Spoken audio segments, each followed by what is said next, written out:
Hello and welcome back to the Active Spirit Live Edition, a video series from Active Chartered Financial Planners where we talk about some hot topics, emerging trends and offer guidance in the world of finance. In this special edition we're going to be taking a look at what the Chancellor of the Exchequer, Rishi Sunak, announced during his spring statement and what it means for the businesses and wider community. Joining me today are Andy Preston, the Mayor of Middlesbrough, and Sharon Lane, Managing Director of Tees Components, a specialist manufacturer in East Cleveland. Together we will provide an insight into what the Chancellor has announced and how it can affect businesses, individuals and of course what it means for our region. So I'll start with yourself first, Andy.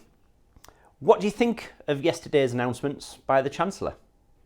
I think that it was neutral. When I say neutral, I think, look, he's not got a lot he can do. There's one major thing I think he can do, which I'll talk about, but when we remove that from the conversation for a second, there's not a lot he can do. I feel fairly sorry for him. I mean, I think he got the job he's always wanted. His life's probably last 15 years built up to this point. He's got this job, but he's got it just at the worst possible time. He's ideologically a tax cutter. He likes low taxes, small government. He's an ideological Tory, rightly or wrongly. But he's basically having to put up taxes, essentially, is what he's doing. That's what's been happening for the last few years. And it's going to continue, I've no doubt. So I think he's in a tough spot, Carl. I think he tinkered with stuff. I tell you what I liked. To be positive first, I love the fact that he took people earning below 12,300 quid out of paying national insurance. National insurance, you've got to remember, is really a form of income tax. So he reduced the tax burden on the very lowest earners, which I think is great news.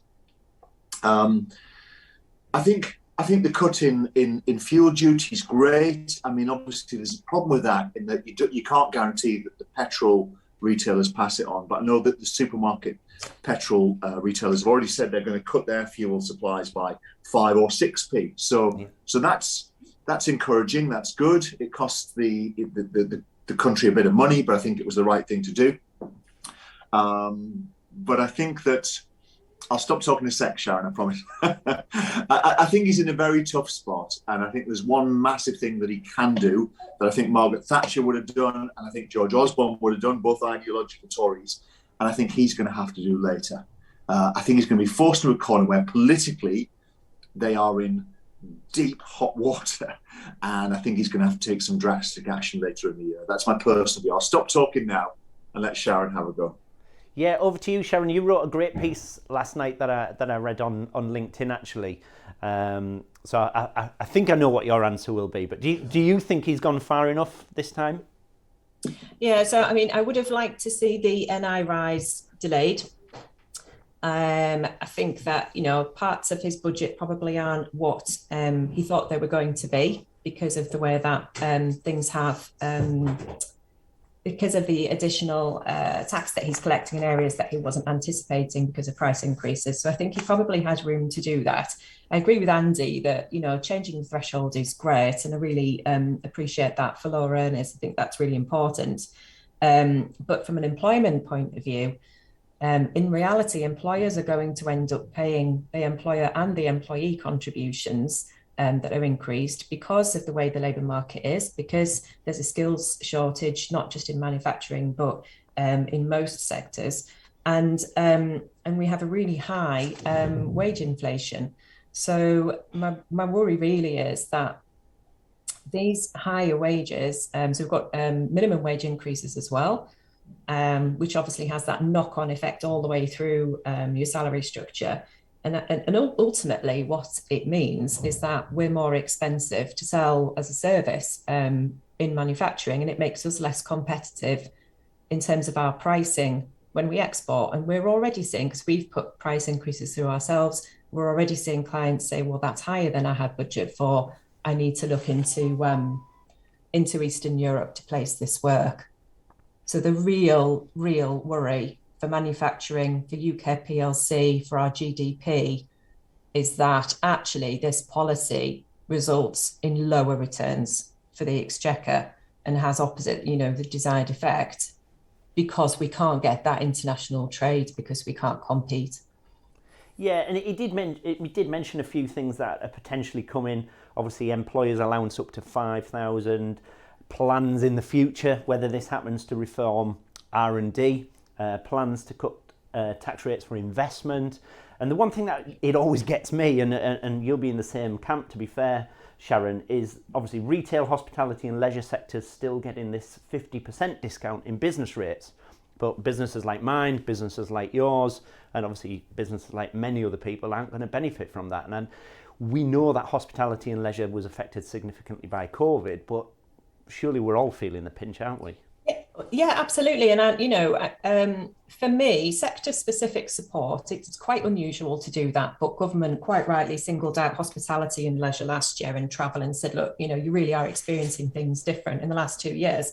But manufacturing kept running for those 2 years. We were the sector that didn't do work from home, didn't have any shutdowns, and we came in, week in, week out. Through all of the disruption through COVID, through all of the higher costs, everybody's margins pretty much across the board were negatively impacted, survived that. And now to be hit with those absolutely just unreal energy costs for energy intensive industry like ours, manufacturers, because they're on the back of that 2 years as well and that experience, and they probably had to borrow to survive that 2 year period. Again, there's a genuine worry here that they're just not going to survive this. And we need these manufacturing supply chain. We need to be, if anything, more resilient in terms of what we can produce ourselves, not having to rely on other countries for things like what we need for our utilities, for our energy in particular, for defence. And it's really important that we protect that supply chain. There are good businesses closing, really good businesses. And for me, there was a real opportunity just to separate out manufacturing and say, look, we do need to do something with your energy prices. There are ways that he can do that. There are policy decisions which mean that we pay more for our energy in different levies and charges and taxes and things that he could have adjusted. And I just felt really disappointed that there was no nod, no mention, nothing about industry, nothing about manufacturing at all. I think a lot of leaders are feeling quite let down about that. Yeah, especially at a time when corporation tax rates are going to be going up even more as well over the coming years, quite significantly. If we make any profit. Yeah, very true. Back to yourself, Andy. We talk about the cost of living crisis, and again, like you say, I think we're all appreciative of the rise in national insurance to that 12,500 threshold. A couple of other things that we're given, obviously the fuel duty cut.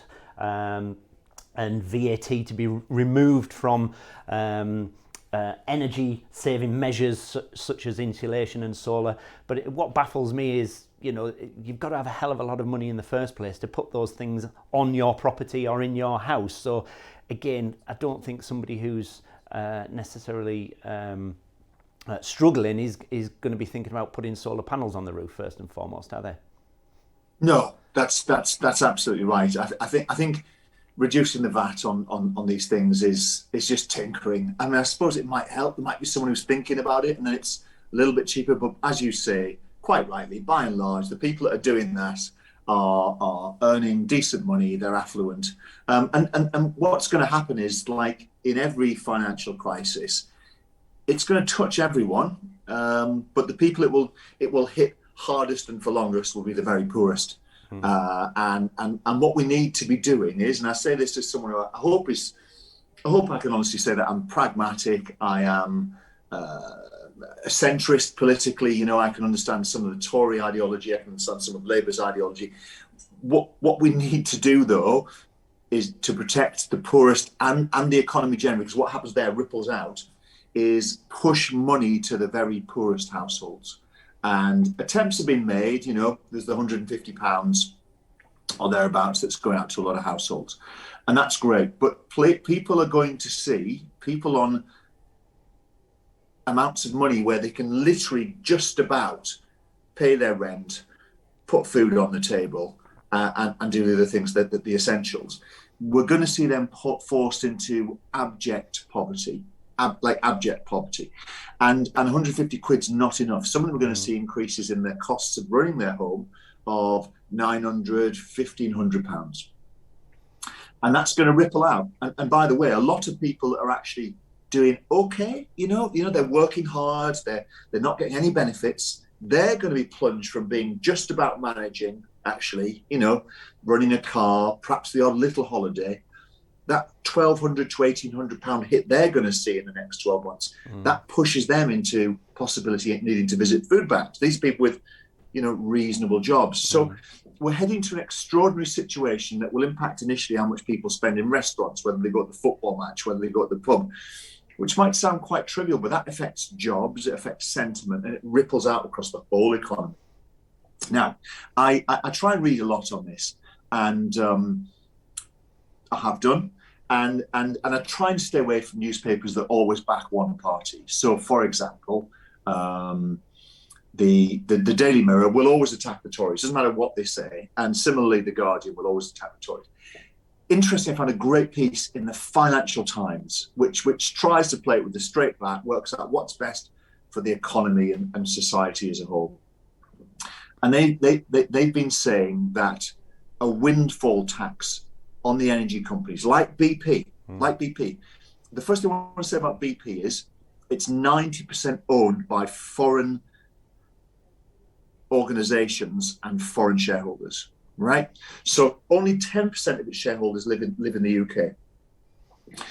They have made extraordinary profits, not because they've done anything super smart in the last 12 months. It's because energy prices have gone through the roof. And they're going to make even more money next year and a huge amount the year after for the foreseeable future. What should be brought in is what's called a windfall tax, which is a temporary tax where there's an extraordinary gain, in this case at the public's expense. The energy bill that the Pembertons are going to pay and the fuel in the petrol tank that Sharon Lane's going to be paying, the interest, that's going straight to BP and companies like it. They're not doing anything clever or smart. They're not innovating. They're not creating extra jobs. It's purely money being transferred from households to businesses. We need a tax, a windfall tax, that would produce about £10 billion in the next year. And I did some sums earlier. You targeted the 10 million poorest homes, right? And by the way, you're getting to 25 million people there, 40% of the population, those most vulnerable from this economic shock. You could give each one of those homes £1,000, which would pretty much remove this problem for the next 12 months. I think Rishi Sunak and some Tories see that as an ideological problem for them.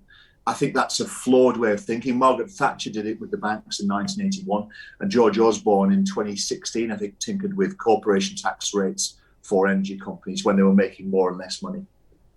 So there's a Tory precedent for this. I think it's a simple solution. It'd be massively popular with all sections of society, and I think it will get them Tories out of a lot of hot water that's coming their way. So I suspect they will do it, and I think he should have done it yesterday. And I'm for the windfall tax. I'll stop talking now. Thanks, Andy. Well, I think the general consensus there is we're grateful for what has been done, but there's certainly more to be done, and I think we may see that later on in the year.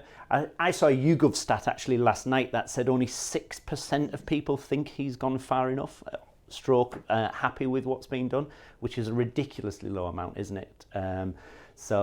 Yes, watch this space. Hopefully there is more to come from a positive perspective later on in the year. So thank you, Andy. Thank you, Sharon. So whatever your business, Mr. Sunak's announcement will likely have some impact on your activities, but make sure you speak with your professional advisors like your accountant, your financial advisor, to make sure that you're making the right changes. Thanks for joining us on this episode of the Active Spirit Live, and thanks again to Andy Preston and Sharon Lane. Do join us next time.